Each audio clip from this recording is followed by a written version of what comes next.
Hi అండి, అందరికీ నమస్తే. ఈ వీడియోలో పునుకులు ఎలా చేసుకోవాలో చూపిస్తాను. నేను దీనికోసం 3 కప్పుల గోధుమ పిండిని తీసుకున్నాను. అందులో 1 స్పూన్ కారం, 1 స్పూన్ ఉప్పు, కొద్దిగా వాము వేసుకొని కలుపుకోవాలి. తర్వాత 1 కప్పు పెరుగు తీసుకొని ఇందులో పోసుకొని కలుపుకోవాలి. పెరుగు ప్లేస్లో మజ్జిగ కూడా పోసుకొని కలుపుకోవచ్చు. తర్వాత తగినన్ని నీళ్లు పోసుకొని పిండి కలుపుకోవాలి. పిండి కన్సిస్టెన్సీ ఈ విధంగా ఉండాలి.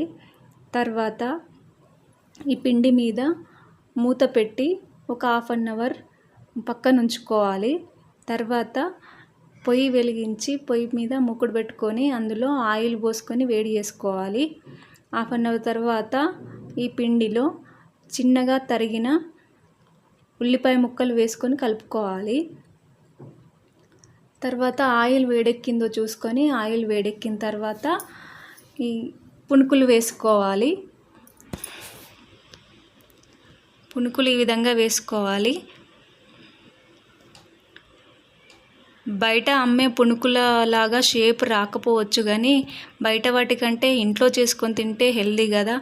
ఈ విధంగా ఇంట్లో చేసుకొని తినండి. అలాగే బయట బండి మీద అమ్మే పునుకులు మైదా పిండితో చేస్తారు, కానీ మనం ఇంట్లోనే హెల్దీగా గోధుమ పిండితో ఇలా పునుకులు చేసుకొని తినండి.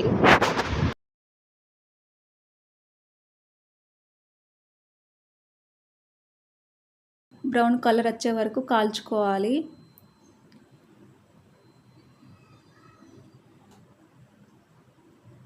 ఈ విధంగా ఈ కలర్ వచ్చే వరకు కాల్చుకొని తర్వాత వాటిని అన్నిటిని తీసి ఒక ప్లేట్లో వేసుకోవాలి.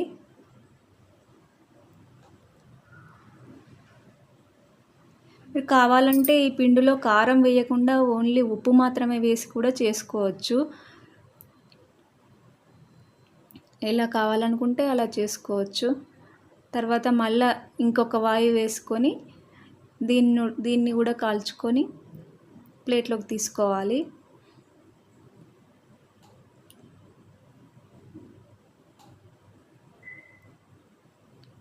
బయట అమ్మే పునుకులు, బండి మీద అమ్మే పునుకులు మైదా పిండితో చేస్తారు కాబట్టి అవి కొంచెం వైట్గా కనబడతాయి.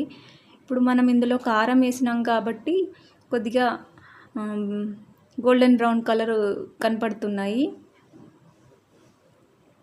ఈ విధంగా అన్ని వాయిలు వేసుకొని కాల్చుకోవాలి. అంతే, మన పునుకులు రెడీ అయిపోయినట్టే. మీరు కూడా మీ ఇంట్లో ట్రై చేయండి. హెల్తీగా గోధుమ పిండితో చేసుకొని తినండి. ఈ వీడియో కనుక మీకు నచ్చినట్లయితే ఈ వీడియోని లైక్ చేయండి, మీ ఫ్రెండ్స్కి షేర్ చేయండి. అలాగే మా ఛానల్ని సబ్స్క్రైబ్ చేసుకోండి. Thank you for watching.